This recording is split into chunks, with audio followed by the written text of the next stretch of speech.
इधर नहीं लेगा ना, फिर से कमरा गिराएगा। ये देखा नीचे रख।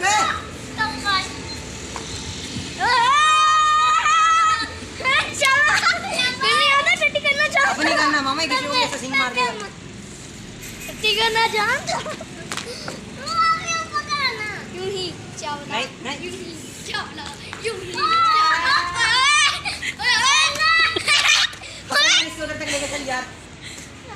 ऊपर करा यार ऊपर। नहीं मैंने उल्टे हाथ पर धुआं दिया।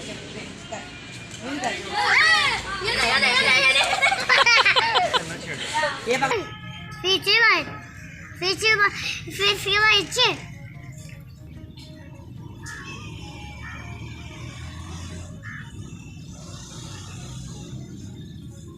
अस्सलाम वालेकुम, कैसे हैं आप सब। उम्मीद करती हूँ सभी अच्छे होंगे, अपने अपने घरों में हंसते और मुस्कुराते होंगे। अल्लाह पाक आप सबको हमेशा खुश रखे, हर बुरी नज़र से और हादसे से महफूज रखें, आमीन सुमा आमीन। तो जैसा कि आपने बकरे जो है माशाल्लाह से वो देख लिए, 2 बकरे जो हैं, एक सुसर जी ने लिया है और एक हम लोगों ने भी लिया है, और कुछ मेरे ख्याल में हिस्सा भी डाला हुआ है। तो खैर अल्लाह ताला जो है कुर्बानी कबूल करे, और आप सब ने जिन्होंने जानवर ले लिए अल्लाह ताला उन सब की भी कुर्बानियाँ कबूल फरमाए, आमीन सुमा आमीन। और किस किस ने कौन कौन सा जानवर लिया है वो मुझे ज़रूर बताइएगा कमेंट बॉक्स में। आज दूसरा या तीसरा दिन है, व्लॉग जो है ना तो दिल कर रहा था एडिट करने का और ना ही वॉइस ओवर करने का दिल चाह रहा था, क्योंकि किसी ने ठीक कहा था जब कोई अपना प्यारा चला जाता है और जैसे कोई भी खुशी या गमी का कोई भी मौका होता है, या जैसे जैसे जितना टाइम गुजरता जाता है वैसे वैसे ज़्यादा ही कुछ याद जो है वो उनकी आती रहती है। ये शादी के बाद का जो व्लॉग था, लेकिन मेरा बिल्कुल भी दिल नहीं कर रहा था कि मैं इसको वॉइस ओवर करूँ या एडिट करूँ या कुछ भी इस तरह से। दिल यही चाह रहा था कि थोड़ा सा जब मूड अच्छा होगा, कुछ अच्छा फ्रेश फील करूँगी, फिर उसके बाद जो है ना वो वॉइस ओवर करूँगी। पिछले 2-3 दिन से कुछ ज़्यादा ही जिसे कहते हैं कि एकदम से अब्बू की याद जो है वो आने लग जाती है, और एकदम इस तरह से फ़ील होता है कि या अल्लाह मैं कैसे अब्बू को लेकर आऊँ, मैं कैसे अब्बू से बात करूँ, मैं कैसे अब्बू से मिलूँ। तो यकीन करें इतना ज़्यादा दिल जिसे कहते हैं ना एकदम से आंखें भी भर आती हैं कि क्या करें अब। मतलब कि कभी जब इंसान दुनिया से चला जाता है तो हम चाह कर भी कभी उससे मिल नहीं सकते, बात नहीं कर सकते, और हम कभी उसको देख नहीं सकते। बस हर रोज़ रात को सोते वक्त यही दुआ करते हैं, पढ़ते हैं और अल्लाह ताला से दुआ करते हैं कि अल्लाह ताला हमें अब्बू से मिलवा दे, अब्बू को दिखा दे एक दफ़ा। तो लेकिन ये नामुमकिन है, और कभी कभार हो गया जब पता नहीं अब्बू का दिल करता होगा, अब्बू जब आके ख्वाब में मिल लेते होंगे, वरना हमारा जितना मर्जी दिल करे तो अब्बू ख्वाब में भी नहीं आते हैं, मिलते नहीं हैं, और हम लोग बात भी नहीं कर सकते हैं। तो बहुत ज़्यादा दिल यकीन करें परेशान होता है। वाकई में किसी ने ठीक ही कहा था ये सारी चीज़ें, कि जब तक माँ बाप ज़िंदा होते हैं तो हम लोग इनकी इतनी कदर नहीं करते हैं, लेकिन जब से ही वो दुनिया से चले जाते हैं तो ऐसे लगता है कि आपकी जो दुनिया है वही वीरान हो गई है। अल्लाह ताला ज़िंदगी दे मेरी अम्मी को, मेरी अम्मी हैं, लेकिन फिर भी अब्बू की जो कमी है ऐसे लगता है कि वो कभी फील वो पूरी नहीं हो सकती है। और फ़ोन भी नहीं करती हूँ, इसीलिए घर में बात करूँगी और अब्बू नहीं है। और मेरे अब्बू अक्सर बोलते थे कि हाँ तुम अपनी अम्मी से बात करके फ़ोन बंद कर देती हो, मेरा तो तुम पूछती नहीं हो। तो बड़ा यकीन करें कि अब दिल करता है कि अब्बू वापस आए और मैं फिर अब्बू से ही बात करती रहूँ, बस अब्बू के पास ही बैठी रहूँ। जब अब्बू ठीक थे, यानी कि जब मैं अभी लास्ट टाइम अब्बू के पास गई हूँ, अब्बू की तबीयत थोड़ी ख़राब थी, लेकिन हमें इतना नहीं था पता कि अब्बू ने इस दुनिया से ही चले जाना है, हमें छोड़कर ही चले जाना है। बिल्कुल माशाल्लाह अब्बू ठीक थे, बातें करते थे, उठते थे, बैठते थे, खाते पीते सब। और अब्बू मुझसे ख़ास तौर पे जो है ना वो खजूर वाला दूध बनवाते थे और मुझे कहते थे तुम बहुत मज़े का बनाती हो, और जब तुम जाओ ना तो तुम अपनी माँ को सिखा कर तो फिर जाना कि तुम ये कैसे बनाती हो। मैंने कहा जी अब्बू मैं ज़रूर अम्मी को बता के जाऊँगी कि मैं कैसे बनाती हूँ। कहते मुझे बहुत ही पसंद आया तुम्हारे हाथ का ये खजूर वाला दूध। तो खैर एक दिन हम 5 बहनें बैठे हुई थी, तो अब्बू को ना कहने लगी कि अब्बू आप सबसे ज़्यादा किस बेटी से प्यार करते हैं। तो अब्बू हंसने लगे। अब्बू कहते हैं मैं सबसे ही प्यार करता हूँ। तो कहते हैं नहीं एक बताएं आप सबसे पहले नंबर पे कौन है, सेकंड पे कौन है, थर्ड पे कौन है ना, इस तरह से आप सबका बताएं। तो अब्बू ने फिर चारों का बताया तो मेरा नहीं बताया। तो मैंने कहा कि हाँ ठीक है, बस मैं इतनी दूर से आपके पास आई हूँ तो मेरा तो आपने नाम ही नहीं लिया। तो फिर हंसकर कहते हैं तुम्हारी तो बात ही अलग है ना, तुम तो मेरी शेरनी बेटी हो जो अपने बच्चों को छोड़ के मेरे लिए यहाँ पे आ गई हो। तो इस तरह से बातें करते थे। और इतना यकीन करें कि अब्बू मुझसे वाकई में बहुत ज़्यादा मोहब्बत करते थे, सब बेटियों से ही बहुत करते थे। यकीन करें कि ऐसा बाप दुनिया में मैंने अभी तक नहीं देखा जो कि बेटियों के आने के जैसी बेटियां आती हैं तो ऐसे लगता था अब्बू के पाँव ज़मीन पे नहीं लगते थे। अब्बू ऐसे थे खड़े हो जाते थे उठ के फ़ौरन से अपनी बेटियों को मिलने के लिए, और आगे पीछे बच्चों को लेकर बाहर घूमना फिरना, मतलब कि अब्बू इतना प्यार करते थे हमसे, मैं आपको क्या बताऊँ। तो खैर अब्बू की जो यादें हैं वो तो इतनी हैं और पल पल हैं कि मैं आपको अगर बताऊंगी तो शायद आप लोग सोचेंगे कि हाँ देखो सब कुछ ही चल रहा है इसकी लाइफ में, शादी में भी जा रही है, ये भी कर रही है, वो भी कर रही है, लेकिन हमें ये सुना रही है। इस तरह से मुझे पता है बहुत सारे लोग जो हैं वो ऐसी बातें भी करते हैं। जैसा कि मैंने उनका माइंड नहीं किया, जो मेरी एक बहन थी और जो मेरे भाई थे हाथी भाई जो हैं, वो उन दोनों ने जैसा कि मुझे कहा था कि आपको शादी अटेंड नहीं करनी चाहिए थी या कुछ भी इस तरह से। वो मेरे बहुत पुराने व्यूवर्स हैं और बिल्कुल मेरे बहन भाइयों की तरह हैं, तो मैं उनका बिल्कुल भी गुस्सा नहीं किया या माइंड नहीं किया। लेकिन उन्होंने एक कमेंट पे बोला था कि आप नौरीन के जो ससुराल वाले हैं वो ऐसे नहीं है, मतलब कुछ भी। और मेरे जो ससुराल वाले हैं वो सच्ची बताऊं कोई दूध के धुले हुए नहीं हैं। हाँ, अल्लाह का शुक्र है कि कोई जुल्म नहीं करते ऐसा, या कुछ ऐसी चीज़ नहीं यहाँ पे जैसे रोक टोक होती है या किसी भी चीज़ की नहीं, खुली आज़ादी है। हम जो बहुएं हैं वो अपनी मर्ज़ी से ज़िंदगी जो है अपनी जीती हैं, जो दिल करता है वो पहनते हैं, खाते हैं, अपनी मर्ज़ी से उठना बैठना सोना हर चीज़ जो है वो अपनी मर्ज़ी से होता है। लेकिन ये है कि जो ससुराल वाले हैं वो ससुराल वाले ही होते हैं, चाहे आपके जितने मर्ज़ी को सगे हों या गैर हों या कोई भी हो, कहीं ना कहीं बहुत कम एक किस्मत से जो है ना वो बहुत अच्छा ससुराल मिल जाता है लड़कियों को, जहाँ पे बिल्कुल वो फील ही नहीं करते कि हम लोग अपने ससुराल में हैं या फिर अपने मेके में हैं। तो बाकी जो है अल्लाह ताला सब बहनों के नसीब बहुत अच्छे करे, सब बेटियों के बहुत नसीब अच्छे करे। अल्लाह का शुक्र है मेरा ससुराल बुरा नहीं है, बहुत अच्छा है। लेकिन जैसा कि उस शादी की बात हुई थी तो मेरे मेके से और इनका कोई भी लेना देना नहीं है, क्योंकि ये मेरे मतलब कि हम कोई मेरे करीबी रिश्तेदार नहीं है। हम लोग मतलब कि आउट ऑफ फैमिली मेरी शादी हुई है, तो इसलिए इनका कोई वहाँ पे लिंक नहीं था। इन्होंने शादी रखी थी और मेरी वजह से ये कैंसिल भी नहीं कर सकते थे। ये सारी चीज़ें जो हैं वो होती हैं। है यहाँ पे जी मैं बता दूँ आपको, मेरी नंद का बेटा जो कि मुल्तान से आया था, तो उसने कहा था कि मामी मैंने आपके हाथ का जो है ना वो कोरमा खाना है, तो आप अपने हाथ का कोरमा बना कर खिला दें। तो मैंने कहा कि क्यों नहीं, मैं बना के खिलाऊंगी, तुम टाइम तो दो, तुम आओ, तुम आते ही नहीं हो, सारा दिन वहाँ पे रहते हो। जिस घर में शादी थी ना तो वहीं पे ज़्यादा मसरूफ़ रहता था। तो आज फिर उसने शाम को आना था, तो उसने कहा था कि मैंने कोरमा खाना है, तो मैंने कहा चलो ठीक है। और कोरमे की रेसिपी जो है वैसे तो मैं काफ़ी दफ़ा आप लोगों को दे चुकी हूँ, लेकिन फिर भी जो है ना बहुत ज़्यादा जो कोरमे की जो है रिक्वेस्ट मेरी अपनी फैमिली में जो है ना वो मुझसे की जाती है कि कोरमा अपने हाथ का बना कर खिला दो। तो मैंने सोचा बहुत सारे न्यू व्यूवर्स हैं जो के साथ जुड़ते हैं, उनको नहीं पता होगा, कुछ पुराने व्लॉग्स देखते हैं लोग, कुछ नहीं देखते हैं, तो आज उनको भी रेसिपी दे देती हूँ। जैसा कि आपने देखा होगा कि प्याज मैंने सबसे पहले ब्राउन करके निकाल लिए थे, फिर उसमें मैंने चिकन ऐड कर दिया और साथ में थोड़ा सा जो है ना दालचीनी के टुकड़े, छोटी इलायची के और थोड़ा सा वो डाल के उसमें मैंने चिकन ऐड किया, अदरक लहसुन का पेस्ट ऐड किया। अब चिकन का जो पानी रिलीज़ होता है ना उसको खुश्क होने के लिए मैंने चिकन को रख दिया, साथ साथ भुनाई होती रहेगी, साथ साथ उसका पानी जो है वो ड्राई होता रहेगा।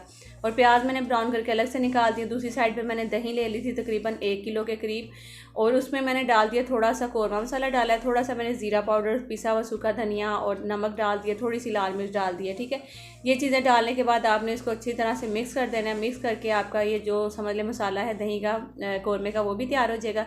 और दूसरी साइड पे हम क्या करेंगे, जब तक पानी जो है चिकन का ड्राई हो जाएगा, वो जो प्याज निकाल के रखे हैं उनका भी हम पेस्ट बना लेंगे। ठीक है, सारी फुल रेसिपी जो है वो मैं आप लोगों को दूंगी, आप लोग ज़रूर नोट करिएगा।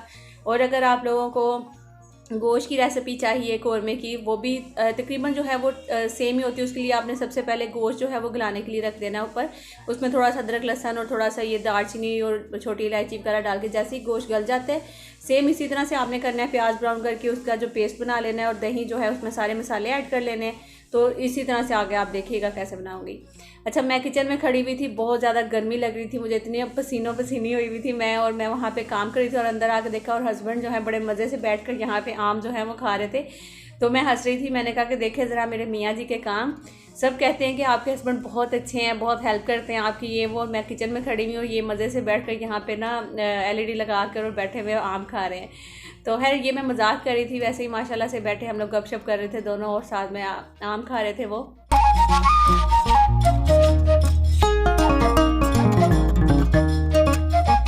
अच्छा जी, तो अभी वापस किचन की तरफ आ गई हूँ मैं। तो देखिए चिकन का जो पानी है वो अच्छे से रिलीज़ हो गया था। आपने पानी बिल्कुल भी ऐड नहीं करना है चिकन में, ना ही दही में ऐड करना है, ना ही आपने जो प्याज का पेस्ट बनाना है वो भी अभी आपको बताती हूँ कितना पानी आपने ऐड करना है।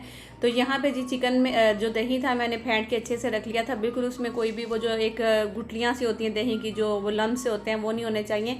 आपने अच्छे से दही को फेंट लेना है, उसके बाद आपने इसमें ऐड कर देना है। ठीक है, और देखें थोड़ा सा पानी डाल के आपने प्याज में बिल्कुल थोड़ा सा पेस्ट बना लेना है प्याज का आपने। ठीक है, तो आपने क्या करना है, अगर गोश्त का आप या फिर जैसे कि मटन या बीफ आप कोरमा बना रहे हैं, तो उसके लिए आपने सबसे पहले जो है ना गोश्त जब गलाना है ना, उसमें अदरक लहसुन का पेस्ट डाल के, थोड़ी सी दालचीनी, छोटी इलायची वगैरह डाल के आपने साथ ही पानी के 1 या 2 गिलास डाल देना है। ठीक है, उसके बाद गोश्त गल जाएगा। फिर उसके बाद का जो सारा तरीकाकार है ना, नेक्स्ट जो उसके बाद करना है कैसे कोरमा बनाना है, वो सारा यही अलग से आप प्याज ब्राउन कर लेंगे उसमें आप प्याज ऐड कर देंगे, फिर पेस्ट बनाकर ऐड कर दीजिएगा। दही में आपने सारे मसाले डालने हैं, वो ऐड कर देना है, ठीक है। इस तरह से सारा जो है ना आगे तरीकाकार होगा कौरमा बनाने का, और बहुत ही मज़े का कौरमा बनेगा। आप लोग ज़रूर ईद पे बनाइएगा। उसके साथ आप नान वगैरह मंगवा लें और आपका आराम सुकून से जो खाना है बड़ा मज़ेदार तैयार हो जाएगा।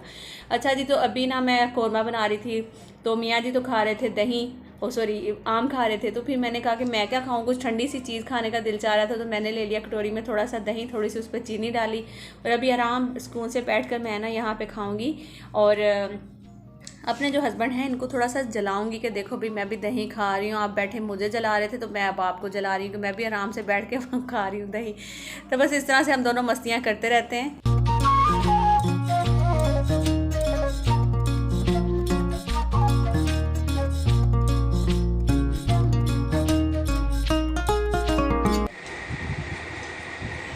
वाह जी वाह, पहलवानी नुस्खे खाने पीने के, वो भी दही के।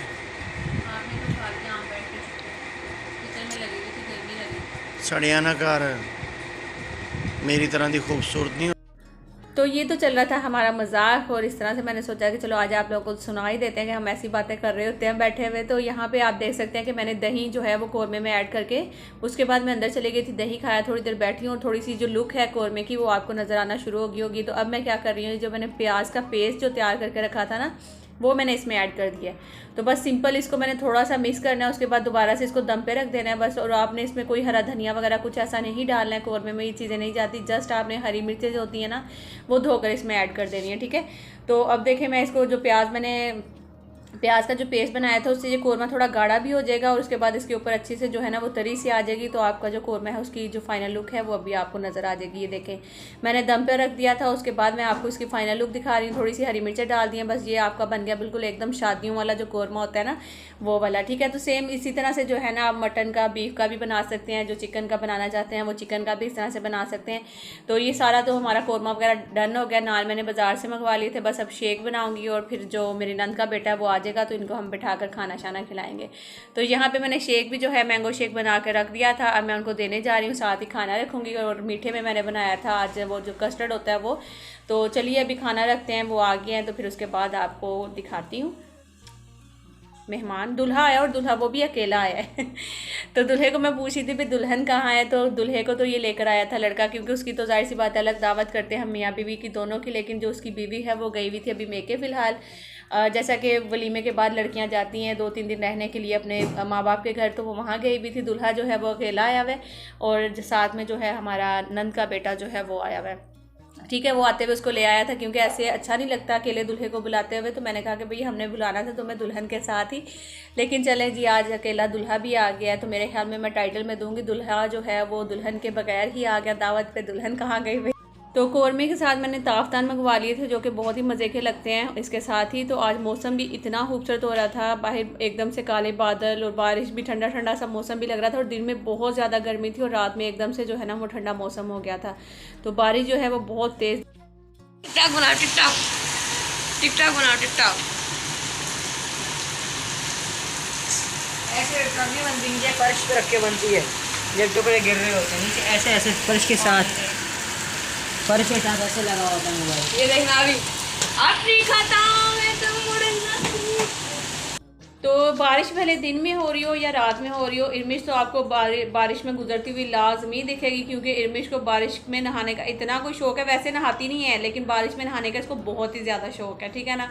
तो बताएं ज़रा, बारिश हो रही हो तो नीचे कोई वाइपर लगा रहा हो, पानी निकाल रहा हो, तो कैसे मतलब कि वो कितना इंटेलिजेंट बंदा है ना, कि बारिश हो रही है बार बार नीचे वाइपर लगा रहा है। तो जब बोलो इर्मिश इतनी बारिश में कर क्या रही हो तुम, तो कह रही है अभी मैं वाइपर लगा रही हूँ, अभी मैं ये कर रही हूँ, वो कर रही हूँ। तो देख लें इसके काम लड़की के।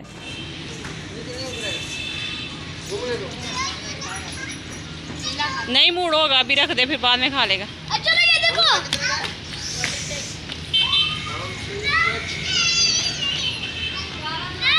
ये देखो कैसे जो खाता है ये। यार एक गंडी निकाल के दे।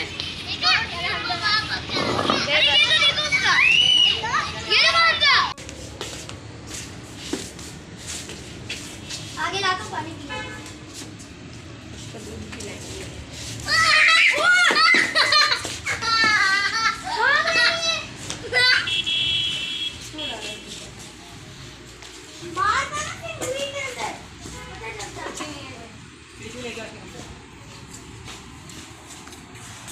हेलमेट खींचो तो